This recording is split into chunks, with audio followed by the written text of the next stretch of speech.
बर'नि थामथि गोजोन गोरोबथा बिटिआर सुक्ति जायखौ 2020 मायथाइनि 27 जानुवारियाव एबसु एनडिपिनि मोनब्रै हानजा इउपिपिअ आसाम सरकार आरो भारत सरकारनि गेजेराव मावफुंनाय जादोंमोन खालामनाय जादोंमोन नाथाय दुखुनि बाथ्रा बै सुक्तिनि माखासे दफाफोरा मावफुंजाबाय आरो माखासे गोनां गोनां दफाफोरा दासिमबो मावफुंजायाखै जायनि थाखाय बै मावफुंजायै दफाफोरखौ मावफुंनो थाखाय दिनै दुलाराय बर' फरायसा आफादनि दैदेननायाव 2 घन्टा धरनानि गेजेरजों जोङो आसामनि गिबि मन्थ्रि आसामनि राज्यपाल भारतनि प्राइम मिनिस्टार भारतनि होम मिनिस्टार बिथांमोना जोङो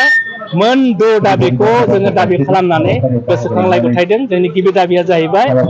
बिटिआरनि सिमाया बांनांगौ सनितपुर बिश्वनाथ आरो लखिमपुरनि तिमुलुगुरि ओनसोलनि 8टा बर' गामिया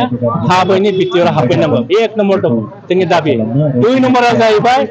6 शिडिउल जिब्रै काउन्सिल एरिया दङ दाबो सांबिधानिक जि मर्यादा बे मोननांगौ मोनाखै 2019 सनाव 2019 मायथाइयाव जे जोंनि भारत संबिधाननि 125 जि मोनसे सोदांनांगौमोन जोंनि भारतनि संबिजिता बे 2019 सनाव राज्य सभायाव थाबथानानै थाहैबाय बैखौ भारतनि 125 जे सोदांनाय संबिजित सोदांनाय बेखौ सोदांनानै फिन भारतनि 280 आर्टिकेल बेखौ सोदांनानै भारत सरकारा बे बिटिआर ओनसोलनि जौगानायनि थाखाय जेसेबां फैसा हरना फैसानि मदद हरो डाइरेक्ट बे आसाम सरकाराव थाङालासिनो बिटिआरआव मोनफैनायनि जि मोनसे बेबस्था दङ बेखौ खालामनो थाखाय जों दिनै बे दाबिनि गेजेरजों भारत सरकार आरो आसाम सरकारजों मा खालामनो डिमान्ड खालामनो दाबि खालामदों आरो नोंथांमोना मिथिगौ आसाम जुडिशियेल सार्भिस होननाय मोनसे सार्भिस दङ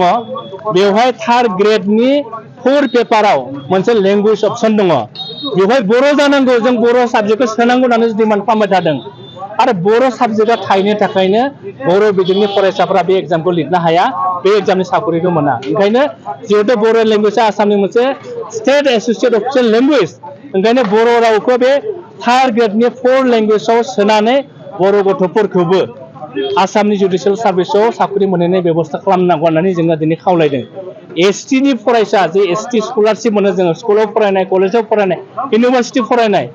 2023 मायथाइनिफ्रायनो आसाम सरकारा दिनैसिम एसटिनि फरायसाफोरनो स्कलारशिपबो होआखै जायनि थाखाय दुखिया दुखिया न'खरनि बर' गथ'फ्रा फरायनायाव असुबिदा जादों भारत सरकारा अलरेडि आसाम सरकारनो बै फैसाखौ गथायबाय नाथाय आसाम सरकारा दिनैसिमबो बेखौ गथायाखै जों ओंखायनो दिनैबो डिमान्ड लाखिदों थाबैनो आसाम सरकारा एसटि फरायसाफोरनो स्कलारशिपखौ होनो नांगौ आरो ट्राइबेल बेल्ट एन्ड ब्लकनि जि हा दङ गोबां मानसिया बेयाव इलिगेलि हाबनानै दङ दा आसाम सरकारा जों नुदों खत्रनि हाफोरखौ बिथांमोना उद्धार खालामदों बायदिसिना हाफोरखौ उद्धार खालामदों दा जोंनि ट्राइबेल बेल्ट ब्लकफ्राव थानाय जेफोर इनायै बिथांमोना दखल खालामनानै दङ बेफोरखौ उदां खालामनांगौ आरो जों नुदों बर' बिजोङा 11-12 सिम आर्ट्स स्ट्रिमाव फोरोंजाबाय 9टा साबजेक्टखौ फोरोंबाय थादों नाथाय आथिखालसिम